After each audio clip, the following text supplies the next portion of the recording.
Bonjour à toutes et à tous, je suis ravi de vous retrouver aujourd'hui pour parler comics et aujourd'hui on va parler de ce comics qui s'appelle Cemetery Beach qui est sorti chez Urban Comics dans le label Indies.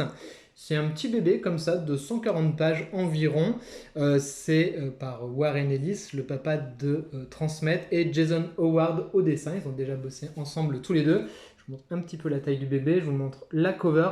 La cover, finalement, elle est assez floue sur ce qui peut se passer. On sent bien que c'est de la SF, mais finalement, je trouve que la cover ne fait pas honneur au comics, qui est un très bon titre, et on va revenir dessus. C'est un vrai pur titre d'action dans un univers de science-fiction. Je vais vous expliquer un petit peu l'histoire. Donc, en fait, on va suivre l'histoire de ce personnage-là qui s'appelle Michael Blackburn, ça s'invente pas, qui est fait prisonnier sur une planète loin de la Terre, une exoplanète. Une planète finalement qui a été colonisée par des terriens et où il s'y passe des choses. Alors, il s'avère que ce mec-là, ce Michael Blackburn, part en espèce d'explorateur, comme ça, un petit peu un éclaireur, parce que le temps se découle un petit peu différemment entre le temps qui passe sur cette planète-là et ce qui se passe sur la Terre. Et bien la Terre veut savoir ce qui s'y passe pour savoir s'ils doivent venir reprendre leurs droits sur cette planète qui vit en autonomie depuis quelques années déjà. Bien entendu, patatras, vous le voyez au bout de quelques pages, je vous spoil rien. Bien entendu, ce personnage n'est pas qu'un simple explorateur, il a d'autres capacités et on part sur un gros récit d'action. Il va s'échapper, il va rencontrer une nana tout de suite, vous voyez, c'est la page d'après, je vous spoil pas plus, qui est hyper badass, je la trouve hyper stylisée, vous pouvez voir le dessin, franchement c'est ultra canon. Et voilà, et donc Cemetery Beach c'est ça, ça va être une course-poursuite en diable pendant 140 pages où ces deux personnages vont essayer d'aller d'un point A à un point B. Ils vont être poursuivis parce que bien entendu les occupants de cette exoplanète ne veulent pas que les terriens reviennent récupérer le pouvoir et les ressources qu'il y a sur cette planète-là, plus bien entendu les quelques trucs de notion de pouvoir. Enfin, vous doutez qu'il y a d'autres choses, mais que je ne vais pas vous révéler ici pour pas vous gâcher la lecture.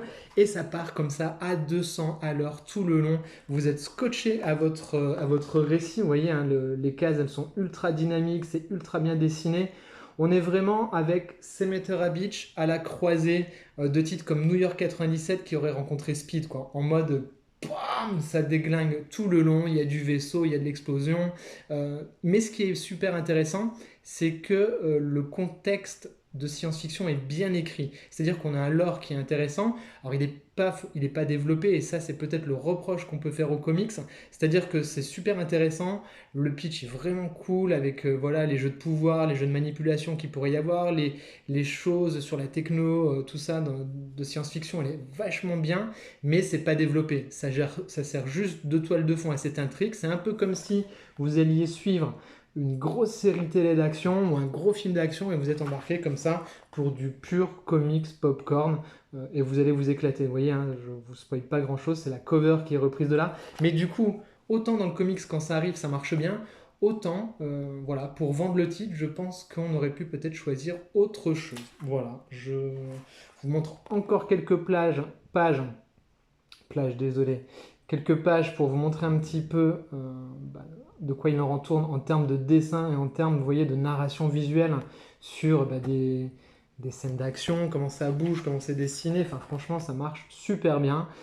Si vous aimez la SF, si vous aimez l'action, si vous avez envie d'un récit un petit peu popcorn comme ça entre deux récits, peut-être un petit peu plus barré, vous pouvez clairement y aller. C'est Warren Ellis et Jason Howard, c'est du tout bon. Très bonne lecture, franchement. Dites-moi en commentaire si vous l'avez lu. Je ne sais pas si le titre avait été beaucoup poussé sur les réseaux sociaux, si on en a beaucoup entendu parler de ce titre-là. Mais je suis curieux, comme d'habitude, d'avoir vos commentaires, d'avoir vos retours. Si vous avez aimé la vidéo, vous pouvez la liker, vous pouvez la partager, vous pouvez la commenter.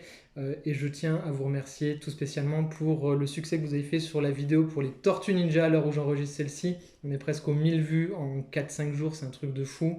Donc merci pour tout, merci pour votre soutien et bienvenue à tous les nouveaux qui sont arrivés avec la vidéo des tortues. J'espère que le contenu va vous plaire. En tout cas, moi je continue les reviews et je continue de la même façon que depuis 6 mois. Et je vous dis à très vite. Bye bye, prenez soin de vous.